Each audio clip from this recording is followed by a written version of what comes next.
Hello' everyone, এটা বিশেষ কাৰণত ভিডিঅ'টো বনাইছোঁ। মানে কি, ভিডিঅ'টো কোনো ৰাজনীতি বিষয়ক লৈ নহয় বা ৰাজনীতিক কোনো স্বাৰ্থত মই কোৱা নাই। কথাটো কৈছোঁ কি, এই যে একেদিন বিশেষকৈ বহুত চৰ্চা হৈ আছে মানে ৰান্ধনীবিলাকৰ কৰ্মটোক লৈ। আচলতে ক'ব গ'লে চাওকচোন, আপোনালোকে নিজে জানে আচলতে চব চাকৰিত চাই ৰান্ধনীসকলৰ কষ্টটো বেছি কষ্ট, মানে বেছি কষ্টও আৰু তেওঁলোকৰ দৰমহাও কম। কিন্তু তাৰে মাজত ঠিকে চলি গৈছিল, মানে কৰ্মটো ঠিকে চলি গ'ল, সিহঁতৰ মানে হেৰিটো ঠিকে চলি যাই আছে। মানে পইচাটোৰ কথাটো বেলেগে বাৰু, সিহঁতৰ কামটো ঠিকে চলি যাইছিল। তাৰে মাজতে এই পৰহিৰ পৰা বিশেষকৈ চৰ্চা হৈ আছে তেওঁলোকৰ কৰ্মটো এতিয়া হয়তো নাথাকিব পাৰে বা থাকিব পাৰে, সেইটো কোনো কথা নাই। মানে কি, সিহঁতৰ কৰ্মটো হয়তো এতিয়া তেওঁলোকে NGOৰ হাতলৈ যাব, ঠিকে আছে। NGOৰ হাতলৈ গ'ল, ঠিকে আছে। হয়তো হেমন্ত চৰকাৰৰ মানুহে এনেকৈ কোৱা নাই বা চৰকাৰে এনেকৈ কোৱা নাই যে তেওঁলোকক ওলাই দিব, কিন্তু কি ঠিক সিহঁতৰ যে চাকৰিটো থাকিব। আচলতে ক'ব গ'লে সিহঁতক বেছি ভাল মৰ্যাদা দিব লাগিছিল চৰকাৰৰ ফালৰ পৰা। অতি কষ্ট হয় সিহঁতৰ চাকৰিটো, কিন্তু মাত্ৰ দিয়া হয় 1000 টকা। চৰকাৰৰ ফালৰ পৰা বাজেট উত্থাপন কৰিছে যে অক্টোবৰত তেওঁলোকৰ দৰমহা বাঢ়িব আৰু অক্টোবৰৰ পৰা তেওঁলোকে ভাল পে'মেণ্ট পাব।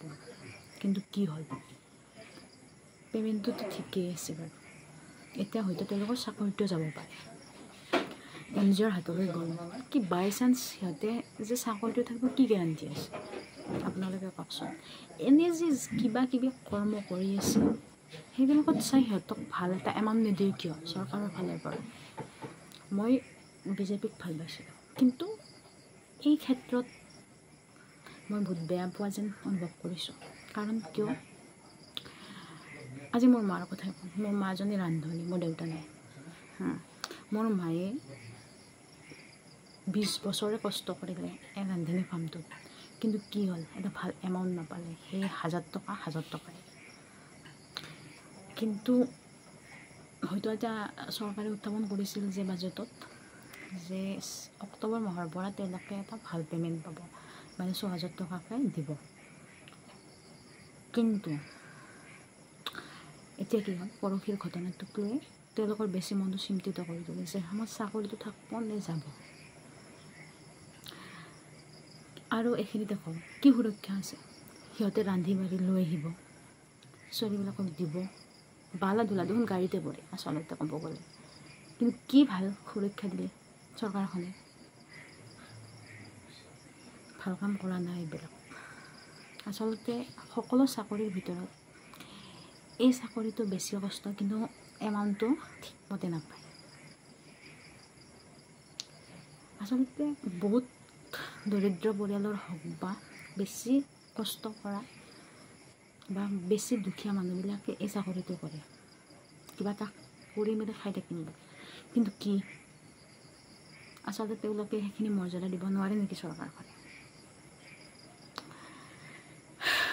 বেয়া লাগিছে। ভিডিঅ'টো বনোৱাৰ কোনো ৰাজনৈতিক উদ্দেশ্য নাই ইয়াত। আচলতে মই BJP চৰকাৰক খুব ভাল পাইছোঁ। অৰ্থাৎ মোৰ ফেভৰেট পলিটিচিয়ানছ আছিল হেমন্ত ছাৰ, কিন্তু তেখেতে যিটো ঘোষণা কৰিলে আচলতে মই ভাল পোৱা নাই আৰু মোৰ পচন্দ হোৱা নাই। আচলতে এনেকুৱা কোৱা নাই যে উলিয়াই দিব, এনেকুৱাও কোৱা নাই, কিন্তু কি ঠিক যে চাকৰিটো থাকিব। বেয়া লাগিছে, খুব বেছি বেয়া লাগিছে। আৰু 2 মাহ 3 মাহৰ আগলৈকে বা সিদিনালৈকে তেওঁলোকে কৈ আছিল যে বাজেট উত্থাপন কৰি আছিল যে অক্টোবৰ মাহৰ পৰা তেওঁলোকৰ ভাল এমাউণ্ট এটা পাব, মানে 6000 টকাকৈ তেওঁলোকৰ চেলাৰী হ'ব। কি হ'ল এইবিলাক, একোতো নাই। আচলতে জনসাধাৰণে চৰকাৰখন নিৰ্বাচন কৰে ভাল সুৰক্ষিত হ'ম বুলি, ভাল সুৰক্ষিত কৰিম বুলি সেই চৰকাৰ এখন গঠন কৰে, কিন্তু এইবিলাকে চৰকাৰ আমাৰ ক্ষতি নিদিয়ে। ধিক্কাৰ লাগিছে।